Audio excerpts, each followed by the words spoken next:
a page, a medieval page, somebody who's in training. He's not like one to apprentice for a knight. I feel like he's an apprentice for some type of a doctor, some type of a medicine man, or something like that, because he's in a room with a desk and a lot, like huge volumes of books all around him, so bookshelves and things like that. And I feel like he's studying medicine. It seems like he's doing something related to medicine, related to alchemy, related to human anatomy or physiology or something like that. So it's a very medieval type of a setting.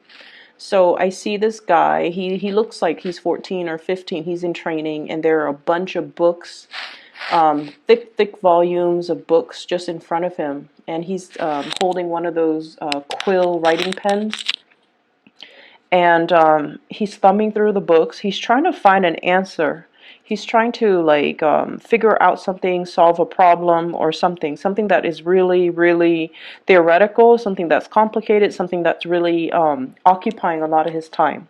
So outside, it looks like, through the window of the study, it looks like it's dark outside, and he's got um, a little pot of oil, and there's a wick, so he's really burning through the midnight oil. Like, that's what it feels like to me, staying up really late to study something. And he's getting frustrated because he's not able to find an answer, to find some type of a solution. And then he's all like, I'm not going to be able to sleep if I don't find a solution. And he was all like, okay, well, I need to take a break anyway, so let me just go and, boil some water or cook some water and get like, make some type of something to drink. That's what it feels like to me, something warm.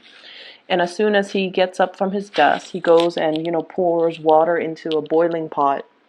The solution comes to him. I see him like come up with solution. His face lights up.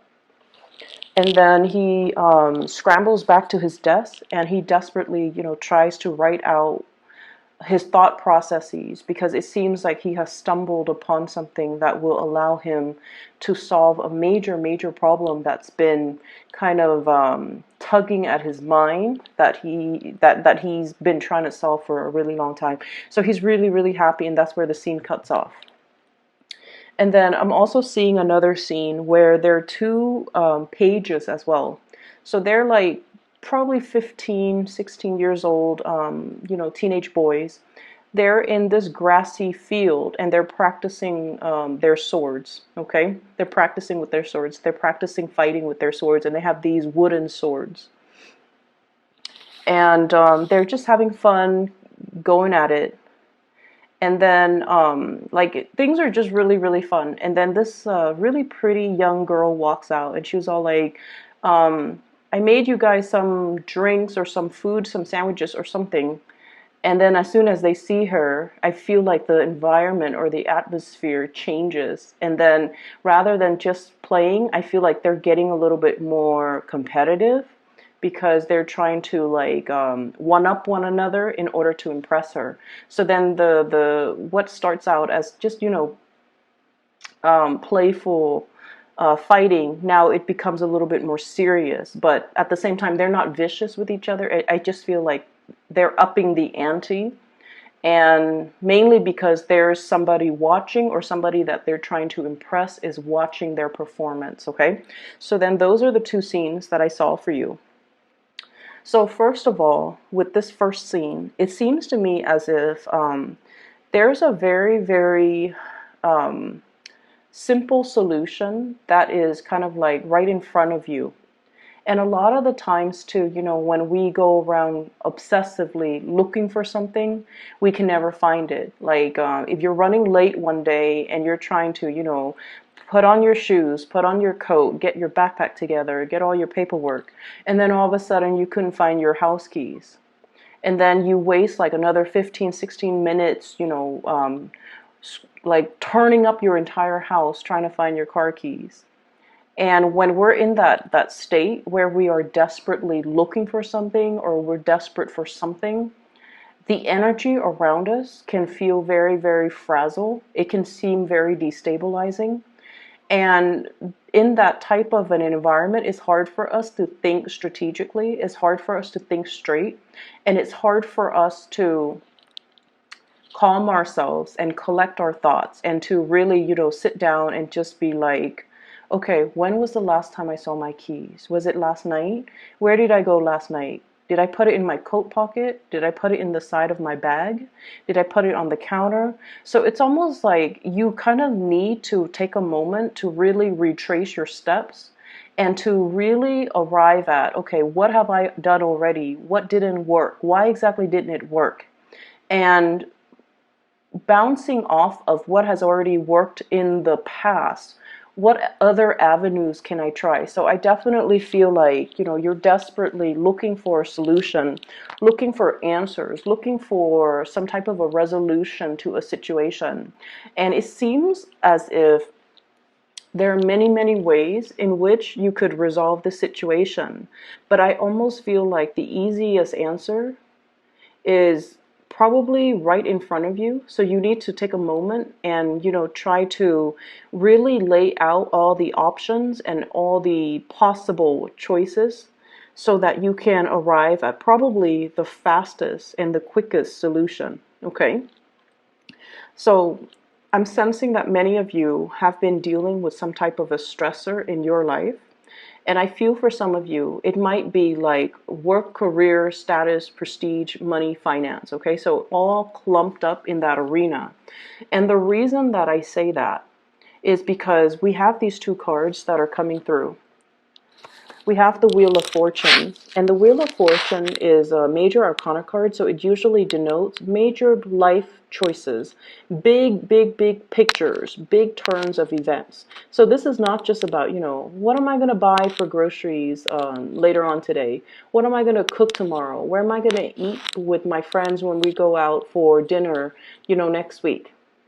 This is not like those mundane, really insignificant or decisions that in the greater scheme of things don't matter. This is about big life decisions, big career paths. What do I want to do with my time? What do I want to build towards? What do I see myself doing in about 5 years' time? Do I see myself staying in this situation or even this work environment or in this partnership or whatever it is? These are major life decisions, and it seems like there's like a fork in the road that many of you have recently encountered. And on top of it is the Tower in the reverse position. Change in housing environment, wanting to take a different path. So whatever we have been doing, I feel like in some ways it's like it's not bringing us the emotional fulfillment anymore. Ace of Cups in the reverse.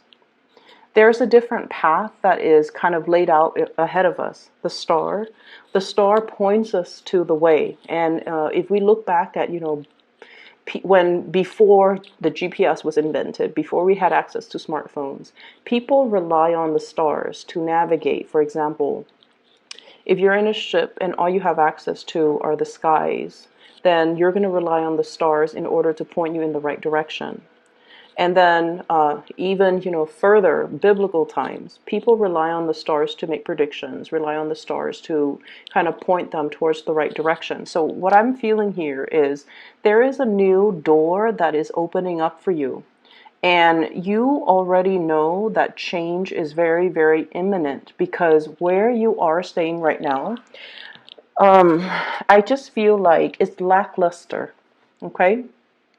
Either it's not proving to be emotionally fulfilling, or some of you might feel like you're not able to find a community of people, find like-minded people, or find people who jive with your energy. And you might even feel almost a little bit isolated, like you're not able to find that community or that group of friends, or meet new people, or, have emotionally fulfilling, even philosophical conversations that you guys really, really love. So with the Three of Cups in the reverse, options for socializing, options for really connecting with people on an emotional level might be a little bit lacking in your environment. And some of you are potentially, with the Tower in the reverse, thinking about changing house, thinking about changing work, thinking about like branching out and creating a new social circle, branching out and finding more people that are like-minded with you. And so I definitely feel an environment where you feel like it has really outgrown its purpose, or you have outgrown a situation and you're figuring out your major big next step. Okay. So that's what I'm feeling here with that first imagery, where the answer is actually right in front of you. And I almost feel like, you're coming into the sense of awakening as to what you need to do, and how this major new revelation or information or way of doing or solution is really going to help you propel you to the next phase in your life.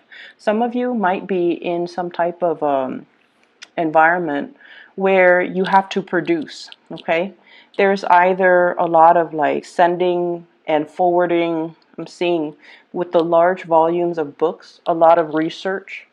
Even I see some people who might have to disseminate information to a large group of people. So, for example, if you're in a work environment where things are very structured from the top down, the top sends out memos as to how to do procedures, how to get things done, how to properly do something. You read all the emails, all the attachments, and then you have to find kind of like rewrite it into layman's terms for the common people, and then you have to forward it to all the people so that they know the exact procedures or the exact protocol as to how to do something.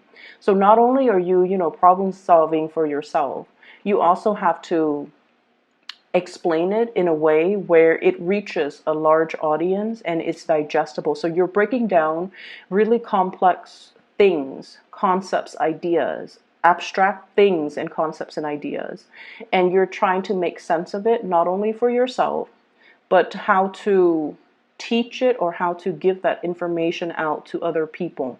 So it's almost like a transfer from more of a theoretical framework or more of a theoretical realm into more of the practical realm.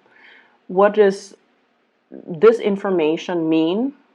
And what are the implications of using this information in the real world? So I feel like you're kind of like that connector, that bridge to be able to pass this knowledge on to other people. So you're going to be able to put yourself in that type of a situation. For some of you, you're really thinking heavily about your major career path. Okay, there's something in the current work environment where you feel like it's not really serving its purpose anymore. You feel a sense of disconnect when it comes to coworkers, when it comes to your ability to blend into a situation. You might feel like the environment itself is a little bit too cutthroat for you. You might feel like the environment, and honestly, I feel whenever I see this card in the reverse and on top of the Nine of Wands, caution. Okay, this is not like a warning signs or anything like that, but it seems to me like it's a situation where you feel like you can't trust everybody, where you feel like people are self-serving, where people are not at their best. They're not supportive of one another. They're a little bit more cutthroat, a little bit more self-serving, a little bit more self-interested. And so you don't like to be in this type of environment where you're a big air signs in general, or major team players. They like to share information, they like to share knowledge, they like to crowdsource, they like to pick ideas or pick other people's brains or share thoughts. Okay, share knowledge, share processes, share best practices. But you're finding yourself in a way where people might be hoarding knowledge, where people are not really they're almost like secretive, or they have hidden agendas. But either way, I feel like it's a very self-interested environment, and it's really hard for you to feel like you belong here, or to feel like you can continue to thrive and to excel in this type of environment. So something like the passion has already kind of like trickled out in this type of environment, and you're not really feeling like you want to stay in here any longer. So you're contemplating some major change, and I feel like you're mulling over the decision. You're mulling over, if I were to do this, what's going to happen? If I were to take this other course of action, what's going to happen? And I also feel there's a huge thing here about, money is going to come in, maybe not yet, but you're going to feel yourself you're going to feel the ground from under you is going to start to stabilize. Okay. So whatever it is that has broken down, it's being swept away, so something better, something that is more in alignment with you can come into the picture. This is the Nine of Cups, and we have the Star card. Together, wish fulfillment, getting exactly what it is that you want, and being in an environment where you are emotionally nourished, where you are emotionally fulfilled, and you are pretty much, kind of like getting it all, the social circle, the camaraderie in the work environment, the financial abundance, as well as the emotional support. And you're going to feel like the ground from under you is going to stabilize itself once more. And so the question here is, what is this big solution that you have just discovered for yourself? I feel for many of you, you have come up with some type of a plan as to, and what I'm feeling is as to like, how hard do I want to fight for this? So that's what I'm hearing. And the way that this is playing out is for some of you who might be in a relationship where you feel like you have to compete with another person for somebody's attention, where you feel almost like you're in an environment where it's like, showing up one another. You're trying to be a good sport about it, but I feel like it could be a little bit of a competitive environment. And competition is not something that Libras feel comfortable thriving in. So an environment that's conflictual or competitive or too cutthroat, that's not something that you want. That's what your shadow side, the Aries energy, really, really likes. But I feel like for you guys, you're very, very harmonious, and you're very like conflict avoidant, and you want an environment where everyone gets along, where everyone behaves in a proper and polite manner, where things move smoothly and communication is thorough and concise. And so there might be a situation here in particular with a specific person that might have been contentious for quite some time. And I'm seeing a lot of water energy, a Pisces, a Cancer, or a Scorpio. And I feel like this is a situation where it's kind of like on its last leg. Okay, you have been actively trying to revive it. And we have here, this is the Knight of Cups, water sign, Pisces, Cancer, Scorpio, as well as the Ace of Cups in the reverse. So I feel like, there was somebody here, or there is somebody here that you have really, really loved, and they've really, really care about you. But I feel almost like you might not be feeling what they're feeling. You might not love them as much as they love you. You might not have your 100% in this situation. And some of you might be wishing to just, exit the relationship and just kind of be on your own, or to pursue other people. The Star card usually indicates independence. It indicates self-love. It indicates as well like healing. And it indicates a situation where we might be okay on our own. We might not need to be in that relationship to feel whole. And we would rather, be in a really healthy relationship, or be in a relationship where we are completely in love, rather than stay in a relationship where, yes, there's stability, but there isn't that passion, that chemistry, that love, and that mutual connection. So I feel like some of you are in a connection with somebody where that intellectual stimulation might not be there, okay? And the communication as well. It's like you don't really see eye to eye. Eight of Wands, fast, swift communication and contact. And communication where you say one thing and they just get you. You don't have to over explain.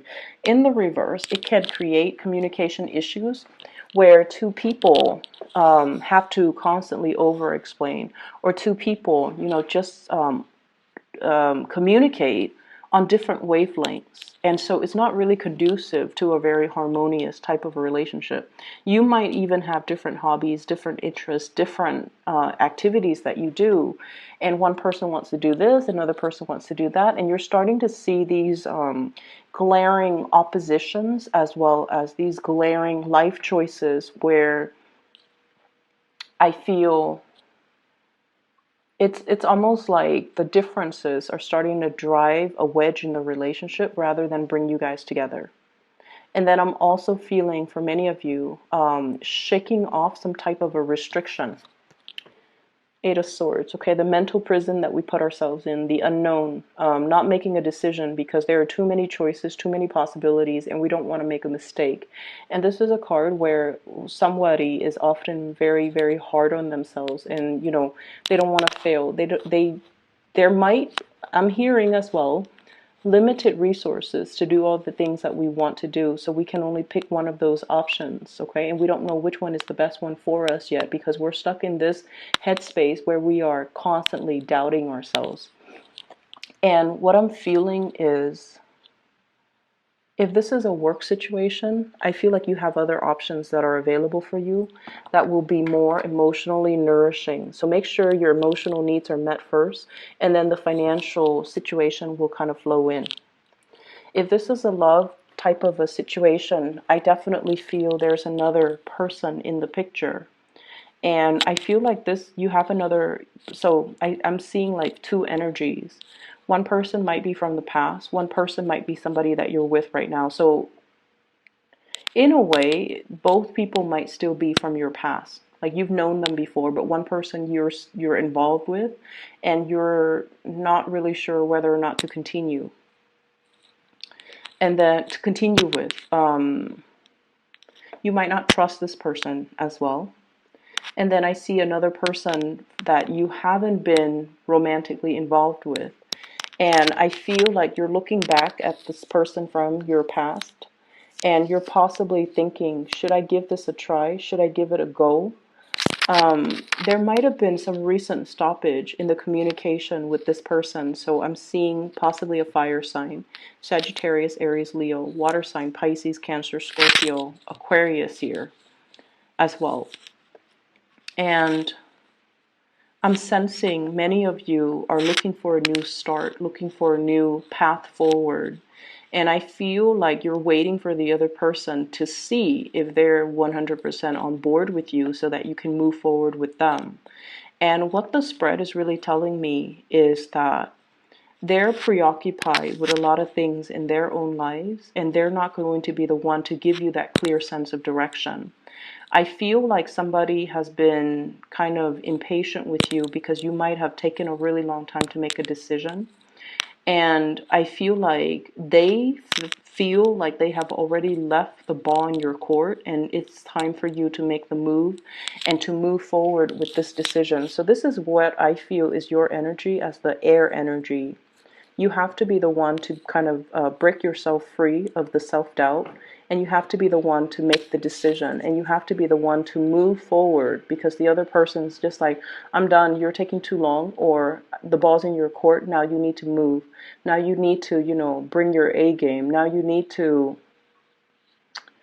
do a slam dunk. That's what it feels like to me. And so while you're stuck here, one of the things that I would advise is, I'm feeling this is pretty much your advice card running right down the middle. We have here the Star, and this is pretty much the yes card. Should I go forward with something?